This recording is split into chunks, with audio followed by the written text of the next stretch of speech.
श्रीगुरुभ्यो नमः। हरिः ओम्।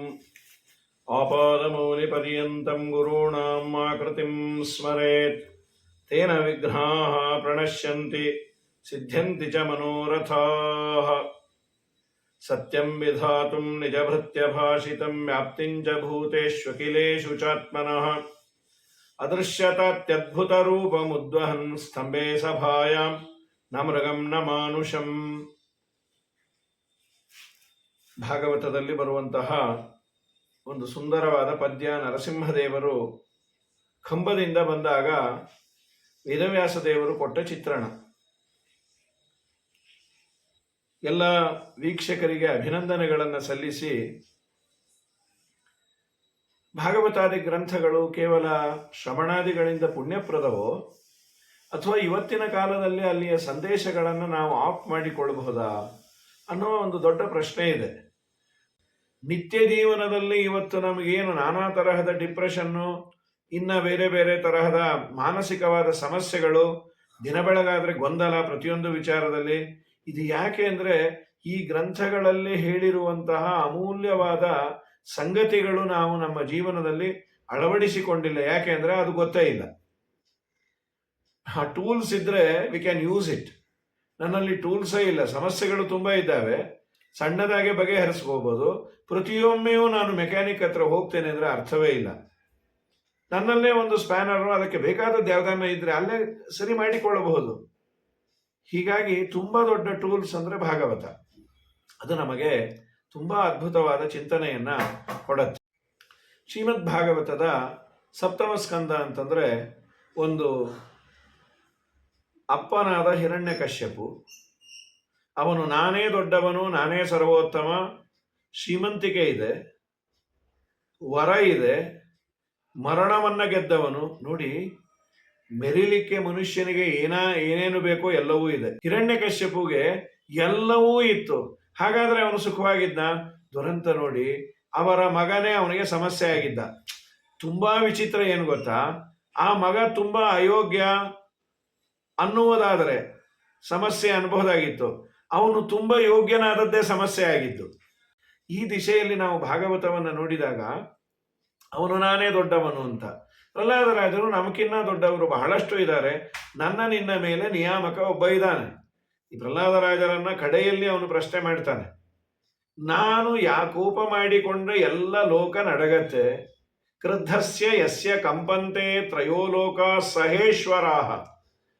ನಿನಗೆ ಯಾರು ಬಲ, ನಿನಗೆ ಯಾರು ಬೆಂಬಲ, ನಿನ್ನ ಬೆನ್ನ ಹಿಂದೆ ಯಾರಿದ್ದಾರೆ ಹೇಳು, ನಾನು ಅವರನ್ನ ನೋಡಿಕೊಳ್ತೇನೆ. ಎಷ್ಟು ಸುಂದರವಾದ ಉತ್ತರ ಕೊಟ್ಟರು ಅಂದರೆ, ನೀನು ಹುಬ್ಬನ್ನ ಹಾರಿಸಿದಾಗ ಎಲ್ಲರೂ ಭಯಪಡೋದು ನಿನ್ನ ಹುಬ್ಬಿನ ಹಾರುವಿಕೆಯನ್ನ ನೋಡಿ ಅಲ್ಲ, ನಿನಗೆ ಯಾರು ಬಲವೋ ನನಗೂ ಅವನೇ ಬಲ, ನನಗೆ ಯಾರು ಬಲವೋ ನಿನಗೂ ಅವನೇ ಬಲ. ಫಾರ್ ಯುವರ್ ಕೈಂಡ್ ಇನ್ಫಾರ್ಮೇಶನ್, ನನಗೆ ನಿನಗೆ ಮಾತ್ರ ಅಲ್ಲ, ಪ್ರಪಂಚದಲ್ಲಿ ಬಹಳ ದೊಡ್ಡವರು ಅನ್ನಿಸಿಕೊಂಡಂತಹ ಬ್ರಹ್ಮಾದಿ ದೇವತೆಗಳಿಗೂ ಅವನೇ ಬಲ. ನ ಕೇವಲಮ್ಮೆ ಭವತಶ್ಚ ರಾಜನ್ ಸವೈ ಬಲಿಂ ಬಲಿನಾಂ ಚಾಪರೇಶಾಂ. ಅವನೇ ಎಲ್ಲರಿಗೂ ಬಲದಾತೃ, ಅವರಲ್ಲಿ ನಿಂತು ಬಲವನ್ನ ಕೊಟ್ಟು ಅವರಿಗೆ ಕೀರ್ತಿಯನ್ನ ಕೊಡ್ತಾನೆ. ಆದರೆ ವಿಶ್ವಾಸ, ನಂಬಿಕೆ ಅದೆಲ್ಲಕ್ಕಿನ್ನ ಮೀರಿದ್ದು, ನಾನು ನಂಬಿದ ಆ ದೇವ ನನ್ನನ್ನ ಕೈ ಬಿಡಲ್ಲ, ರಕ್ಷತೀತ್ಯೇವ ವಿಶ್ವಾಸ ಅಂತ. ಈ ಮೂರು ಪದಗಳನ್ನು ನಾವು ತುಂಬ ಸುಲಭವಾಗಿ ಆಂಗ್ಲ ಭಾಷೆಯಲ್ಲಿ ಬಳಸ್ತಾ ಇರ್ತೇವೆ. ಹಾಗಾಗಿ ಮೊದಲನೇದು ನಾವು ಬಳಸೋದು ಟ್ರಸ್ಟ್ ಅಂತ.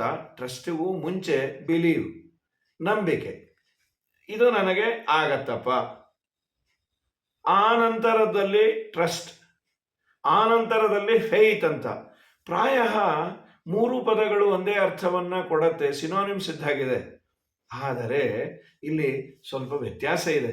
ಇವತ್ತು ಈ ವ್ಯತ್ಯಾಸದ ಅರಿವು ನಮಗೆ ಇಲ್ಲದೇ ಇರೋದ್ರಿಂದಲೇ ದೊಡ್ಡ ಸಮಸ್ಯೆ ಆಗಿರೋದು. ನೋಡಿ, ಮೊದಲನೇದಿದೆಯಲ್ಲ ಬಿಲೀವ್, ಅದೊಂದು ನಂಬಿಕೆ, ಅವರವರ ನಂಬಿಕೆ ಅಂತ ನಾವು ಸಹಜವಾಗಿ ಈ ನಮ್ಮ ರಾಜಕೀಯದವರು ಹೇಳ್ತಿರ್ತಾರೆ, ಅವರವರ ನಂಬಿಕೆ ಅಂತ. ಅದಲ್ಲ. ಮೊದಲನೇದೇನು ಗೊತ್ತಾ, ನಾನು ದೇವರನ್ನು ನಂಬಿದ್ದೇನೆ, ಅವನು ನನ್ನನ್ನು ಕೈ ಬಿಡೋದಿಲ್ಲ. ಆದ್ದರಿಂದ ನಾನು ಇದನ್ನು ಮಾಡಿಕೊಂಡು ಹೋಗ್ತಾ ಇದ್ದೇನೆ. ನನಗೆ ಅನೇಕ ಕ್ವಶನ್ ಇದೆ. I can't convince somebody. ಏನು ಸರ್ ನೀವೆಲ್ಲ ನಂಬಿದಿರಿ, ಏನೋ ರೀ ಬಿಟ್ಟರೆ ಪಾಪ ಬರುತ್ತೆ, ನಾನು ಮಾಡ್ಕೊಂಡು ಹೋಗ್ತಾ ಇದ್ದೇನೆ. ಇದು ಸಾಮಾನ್ಯದ್ದಾಯಿತು. ಅಂಥವನಿಗೆ ದೇವರು ಬರುವುದಿಲ್ಲ. ಆ ನಂತರದ್ದಿದೆಯಲ್ಲ ಟ್ರಸ್ಟ್ ಅಂತ, ಆ ಟ್ರಸ್ಟ್ ಅನ್ನೋದು ಸ್ವಲ್ಪ ವಿಶ್ವಾಸದಕ್ಕಿನ್ನ, ಬಿಲೀವ್ ಅನ್ನೋದಕ್ಕಿನ್ನ ನಂತರದ ಸ್ಟೆಪ್ ಅದು. ಅದೇನು? It needs some example. ಪ್ರಾಯ ಇವತ್ತು ನಾವಿದನ್ನು ಅನುಭವಿಸಿ ನಮ್ಮ ಜೀವನದಲ್ಲಿ ಅಳವಡಿಸಿಕೊಂಡಿದ್ದೇವೆ. ನನಗೊಂದು ಯಾವುದೋ ರೋಗವೋ ರುಜಿನವೋ ಬಂತು, ಒಬ್ಬ ಡಾಕ್ಟರ್ ಹತ್ರ ಹೋಗಬೇಕು. ಸಣ್ಣ ಪುಟ್ಟದ್ದಾದರೆ ಗೊತ್ತಿರುವ ಅಲ್ಲೇ ಕ್ಲಿನಿಕ್ಕಿಗೆ ಹೋಗ್ತೇವೆ. ಸ್ವಲ್ಪ ದೊಡ್ಡದು, ಒಂದು ಯಾವುದೋ ಆಪರೇಷನ್ ಆಗಬೇಕು, ಆವಾಗ ನಾನು ನನಗೆ ಗೊತ್ತಿದ್ದ ಡಾಕ್ಟರನ್ನು ಕನ್ಸಲ್ಟ್ ಮಾಡ್ತೇನೆ. ಅವರು ಬೇರೆ ಕಡೆ ಇದ್ದಾರೆ. ಸರ್ ನನಗೆ ಹೀಗೆ ಒಂದು ಅವರು ಒಪಿನಿಯನನ್ನು ಕೊಟ್ಟಿದ್ದಾರೆ, ಸೆಕೆಂಡ್ ಒಪಿನಿಯನ್ನು ನನಗೆ ಬೇಕಾದವ್ರ ಹತ್ರ ಬೇಕಾಗಿತ್ತು. Is it okay? ಅವ್ರ root of treatment, cause of ಇದನ್ನು ರೋಗ ಎಲ್ಲ ಕೊಟ್ಟಿಯಾರಲ್ಲ, ಓಕೆನಾ? ಆಮೇಲೆ ಒಂದು ಮಾತು, ಅವರು ಇದನ್ನು ಎಷ್ಟು ಜನಕ್ಕೆ ಮಾಡಿದ್ದಾರೆ, ಅದೇನಾದರೂ ಸರಿ ಹೋದವರನ್ನು ಒಂದು ಮಾತು ಕೇಳಿದ್ರೆ ಎಲ್ಲ ರೀತಿಯಿಂದ ಒಂದು ಬಿಲ್ಲಿಂಗು, ಅವರು ಕೊಡುವಂತಹ ಟ್ರೀಟ್ಮೆಂಟು, ಇದು ನಾವು ವಿಚಾರ ಮಾಡಿ ಇವರು ನೂರಾರು ಕೇಸನ್ನು ಹ್ಯಾಂಡಲ್ ಮಾಡಿದ್ದಾರೆ, ಇವರು ನನಗೂ ಮಾಡ್ತಾರೆ, ಇವರು ಚೆನ್ನಾಗಿದ್ದಾರೆ, ಇವರ ಹಸ್ತಗುಣ ಚೆನ್ನಾಗಿದೆ, ಟ್ರಸ್ಟ್ ಇದೆಯಲ್ಲ, ಇದು ಒಂದು. ಪ್ರಹ್ಲಾದನದ್ದು ಏನು? ದೇವರಲ್ಲಿ ವಿಶ್ವಾಸವೋ ನಂಬಿಕೆನೋ ಅಥವಾ ಅದರ ಮೇಲಿಂದೋ? ಈ ಮೇಲಿಂದ ಇದೆಯಲ್ಲ ಅದು ತುಂಬಾ ತುಂಬಾ ಮುಖ್ಯ. ನನ್ನನ್ನು ಅವನು ಕೈ ಬಿಡೋದೇ ಇಲ್ಲ, ಅವನು ನನ್ನನ್ನು ರಕ್ಷಣೆ ಮಾಡೇ ಮಾಡ್ತಾನೆ ಅನ್ನುವಂತಹ ಫೇತ್ ಅಂತಿದೆಯಲ್ಲ, ಪ್ರಹ್ಲಾದನದ್ದು ಬಿಯಾಂಡ್ ದಿ ಫೇತ್ ಅಂತ. ಇಲ್ಲಿ ನನಗೆ ಯಾವ ಎಕ್ಸಾಂಪಲ್ ಬೇಕಾಗಿಲ್ಲ. ಅವ್ರು ಹೇಳಿದ್ದಕ್ಕೆ ನಾನು ಮಾಡ್ತಾ ಇದ್ದೇನೆ ಅಂತಾನು ಅಲ್ಲ, ಇಟ್ ಈಸ್ ಮೈ ಡ್ಯೂಟಿ, ಮಾಡಬೇಕು, ಅವನು ರಕ್ಷಣೆ ಮಾಡೇ ಮಾಡ್ತಾನೆ. ಒಂದು ಬ್ಯೂಟಿಫುಲ್ ಆದ ಒಂದೆರಡು ಪುಟ್ಟ ಕಥೆಗಳು ಇದರ ಹಿಂದೆ ಇದೆ. ಒಬ್ಬ ಹುಡುಗ, ಮಳೆಯೇ ಬಂದಿಲ್ಲದ ಊರು, ಎಲ್ಲ ಹಿರಿಯರು ಹೇಳಿದ್ರು ನಾವು ವರ್ಣ ಮಂತ್ರವನ್ನು ಜಪವೋ ಅಥವಾ ಯಜ್ಞವನ್ನು ಮಾಡುವ, ಮಳೆ ಬಂದೇ ಬರುತ್ತೆ. ನೋಡಿ, ಅವನಿಗೆ ಈ ಕುತಂತ್ರಗಳು, ಈ ರಾಜಕೀಯ ಯಾವುದೂ ಗೊತ್ತಿಲ್ಲ. ಅವನಿಗೆ ಶುದ್ಧವಾದ ಮನಸ್ಸು, ದೇವರೊಬ್ಬ ಇದ್ದಾನೆ, ಅವನನ್ನು ನಾನು ಪ್ರಾರ್ಥಿಸಿದರೆ ಮಳೆ ಕೊಡ್ತಾನೆ. ಅದು ಊರಾಚೆ ಇರುವಂತಹ ಒಂದು ದೊಡ್ಡ ತೋಟದಲ್ಲಿ ಯಜ್ಞವನ್ನು ಹಮ್ಮಿಕೊಂಡಿದ್ರು. ಆ ಕೂಸಿನ ವಿಶ್ವಾಸ, ಎಲ್ಲರೂ ಬಂದಿದ್ರು. ಆ ಮಗು ಮಾತ್ರ ಒಂದು ಕೈಯಲ್ಲಿ ಒಂದು ಕೊಡೆಯನ್ನು, ಛತ್ರಿಯನ್ನು ಹಿಡಿದುಕೊಂಡು ಬಂದಿದ್ದ. ಯಾರೋ ಕೇಳಿದ್ರು, ಈ ಭಾರವಾದ ಛತ್ರಿಯನ್ನು ಯಾಕೆ ನೀನು ತಂದೆ? ಅಲ್ಲ, ಏನು ತಿಳ್ಕೊಂಡಿದ್ದೀರಿ? ಅಲ್ಲಿ ಯಜ್ಞ ಮಾಡಿದ ಮೇಲೆ ಮಳೆ ಬಂದರೆ ಮನೆಗೆ ಹೋಗೋದು ಹೇಗೆ? ಅಲ್ಲ, ಮಳೆ ಬರುತ್ತೆ ಅಂತ ನಿನಗೆ ನಂಬಿಕೆ ಇದೆಯಾ? ನಂಬಿಕೆ ಅಲ್ಲ, ಬಂದೇ ಬರುತ್ತೆ, ಆದ್ದರಿಂದ ಹಿಡ್ಕೊಂಡಂತೆ. ದೇವರು ನಮ್ಮನ್ನು ಕೈ ಬಿಡ್ತಾನ? ದೇವರಿಗೆ ತುಂಬ ಸಂತೋಷ ಆಗಿ ಆ ಮಗುವಿನ ನಂಬಿಕೆಗೆ ನಾನು ಬೆಲೆ ಕೊಡಬೇಕು ಅಂತ ಅದರ ಸಲುವಾಗಾದರೂ ಮಳೆಯನ್ನು ಸುರಿಸದಂತೆ. ಇದು ನಂಬಿಕೆ. ಈ ಮಟ್ಟದಲ್ಲಿ ನಾವು ದೇವರನ್ನ ನಂಬಿದಾಗ, ಇವತ್ತಿಗೂ ನಮ್ಮ ಗುರುಗಳು ಹೇಳ್ತಿರ್ತಾರೆ, ಒಂದಿಷ್ಟು ಮಳೆ ಬೆಳೆ ಆಗ್ತಾ ಇದೆ ಅಂದ್ರೆ ಈ ರೀತಿ ನಂಬಿದವರು ಕೆಲವರಿದ್ದಾರೆ. ಈ ನಂಬಿದವರ ಕೆಲವರ ಸಲುವಾಗಿ ಸುರಿಸಿದ್ದು ನಂಬದೇ ಇರೋರಿಗೂ ಅದರ ಫಲ ಸಿಗ್ತಾ ಇದೆ. ಇದು ಬಿಯಾಂಡ್ ದ ಫೈತ್. ಇದು ಇಲ್ಲಿ ಯಾವ ಎಕ್ಸಾಂಪಲ್ ಬೇಡ, ಯಾವ ವಿಶ್ವಾಸವೂ ಬೇಡ, ಎಲ್ಲವನ್ನ ಮೀರಿದ್ದಿದು. ಅವನು ನನ್ನನ್ನು ರಕ್ಷಣೆ ಮಾಡೇ ಮಾಡ್ತಾನೆ. ರಕ್ಷತೀತ್ಯೇವ ವಿಶ್ವಾಸ, ಅದನ್ನ ಭಾಗವತ ತೋರಿಸಿಕೊಟ್ಟಿದ್ದು ಪ್ರಹ್ಲಾದರಾಜರಲ್ಲಿ. ಕತ್ತಿಯನ್ನ ಹಿಡಿದು ಅವನನ್ನ ಕೊಲ್ಲುತ್ತೇನೆ ಅಂತ ಬಂದಾಗೂ ಸತ್ಯಂ ವಿಧಾತುಂ ನಿಜಭೃತ್ಯ ಭಾಷಿತಂ ಅನ್ನುವ ಕಡೆ ಒಂದು ಸುಂದರವಾದ ವ್ಯಾಖ್ಯಾನವನ್ನು ಮಾಡ್ತಾರೆ. ನಿಜಭೃತ್ಯೇನ ಅಭಾಷಿತಂ, ಪ್ರಹ್ಲಾದರಾಜರು ಮಾತಾಡದೇ ಇದ್ದದ್ದಕ್ಕೆ ದೇವರು ಬಂದಂತೆ.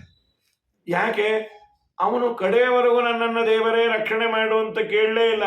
ರಕ್ಷಣೆ ಮಾಡಬೇಕು ಅಂತ ಅವನಿಗೆ ಇದ್ದರೆ ಮಾಡೇ ಮಾಡ್ತಾನೆ. ನಾನ್ಯಾಕೆ ಕೇಳೋದು? ಅವನು ಸರ್ವಜ್ಞ ಅನ್ನುವಷ್ಟು ವಿಶ್ವಾಸ ಇದ್ದದ್ದರಿಂದ ದೇವರು ತಾನಾಗೆ ಬಂದು ಅವನನ್ನು ರಕ್ಷಣೆ ಮಾಡಿ, ಇದು ಫೈತಿಗೆ ಎಕ್ಸಾಂಪಲ್ ಅಂದರೆ ಪ್ರಹ್ಲಾದ ಅಂತ. ನಿಮ್ಮ ಜೀವನದಲ್ಲಿ ಈಗ ನಮಗೆ ಯಾಕೆ ದೇವರು ಕಂಡಿಲ್ಲ ಅಂತ ಚೆನ್ನಾಗಿ ಅರಿವಾಯ್ತಲ್ವಾ? ನಾವು ಫೈತ್, ವಿಶ್ವಾಸ ಮಾಡುವ. ನಮ್ಮ ಋಷಿಮುನಿಗಳನ್ನ ಮತ್ತೊಬ್ಬರನ್ನ ಇವತ್ತು ಬಾಯಿಗೆ ಬಂದಂತೆ ಬೈತಾ ಇದ್ದಾಗ ಎಷ್ಟರ ಮಟ್ಟಿಗೆ ಅವರನ್ನ ನಾವು ನಂಬಿದ್ದೇವೆ, ಎಷ್ಟರ ಮಟ್ಟಿಗೆ ಅವರ ಬಗ್ಗೆ ಅಧ್ಯಯನವನ್ನು ಮಾಡಿದ್ದೇವೆ? ಅದನ್ನ ಮಾಡುವ. ಎಂತೆಂಥ ಮಹಾನು ಭಗೀರಥ ಅಂಥ ಪ್ರಯತ್ನ ಮಾಡಿದ್ದಕ್ಕೆ, ಏನು ಭಗೀರಥ ಪ್ರಯತ್ನ ಅಂತಾನೆ ಇವತ್ತು ಯಾವುದಾದ್ರೂ ಭಾರಿ ಪ್ರಯತ್ನಕ್ಕೆ ಕರಿತೇವೆ. ಅವನು ಗಂಗೆಯನ್ನು ಒಲಿಸಿಕೊಂಡ, ಬಂದೇ ಬರ್ತಾಳೆ ಅನ್ನುವ ವಿಶ್ವಾಸ, ಸಾವಿರಾರು ವರ್ಷ ತಪಸ್ಸು ಮಾಡಿದ. ನಾವು ಏನೂ ಮಾಡದೆ ದೇವರನ್ನು ಇಲ್ಲ ಅನ್ನೋದೇ ದೊಡ್ಡ ಸಾಧನೆ ಅಂದರೆ ಅರ್ಥವೇ ಇಲ್ಲ. ಇದು ಭಾಗವತ ಕೊಡುವಂತಹ ಅದ್ಭುತವಾದ ಸಂದೇಶ. ಪ್ರಹ್ಲಾದನ ಕರೆದಾಗ ನರಸಿಂಹ ಬರೋದಕ್ಕೆ ಕಾರಣ ಏನು ಅಂದರೆ ಫೈತ್, ನಂಬಿಕೆ, ವಿಶ್ವಾಸ, ಇದರ ಮೇಲಿನದ್ದು, ಬಂದೇ ಬರ್ತಾನೆ ಅನ್ನುವಂತಹ ಪೂರ್ಣ ಭರವಸೆ ಅದು ಕೆಲಸ ಮಾಡಿತು. ನಾವು ದೇವರ ಮೇಲೆ ವಿಶ್ವಾಸ ಆ ಮಟ್ಟದಲ್ಲಿ ಮಾಡುವ, ಆಗ ಖಂಡಿತ ದೇವರು ಕಂಡದ್ದು ಅವನಿಗೆ ಮಾತ್ರ ಗೊತ್ತಾಗುತ್ತೆ. ನಾನು ಯಾವಾಗಲೂ ಹೇಳ್ತಾ ಇರ್ತೇನೆ, ಒಂದು ಟ್ರಾನ್ಸಾಕ್ಷನ್ ಮಾಡಿದಾಗ ನಮ್ಮ ಫೋನಿಗೆ ಮಾತ್ರ OTP ಬರುತ್ತೆ, ಅದು ಎಲ್ಲರ ಫೋನಿಗೆ ಬಂದರೆ ಅದು OTOP ಅಂತ ಆಗತ್ತೆ ಅಂತ. ದೇವರನ್ನು ನೋಡಿದವರಿಗೆ ನೆಮ್ಮದಿ, ಶಾಂತಿ, ಅವರ ವ್ಯವಹಾರವೇ ಬೇರೆ ರೀತಿ ಇರುತ್ತೆ. ಅದು ನಮಗೂ ನಿಮಗೂ ಒದಗಿಸಲಿ ಅಂತ ಇದು ನಮಗೆ ಭಾಗವತ ಕೊಟ್ಟ ಸಂದೇಶ. ಹರಯೇ ನಮಃ.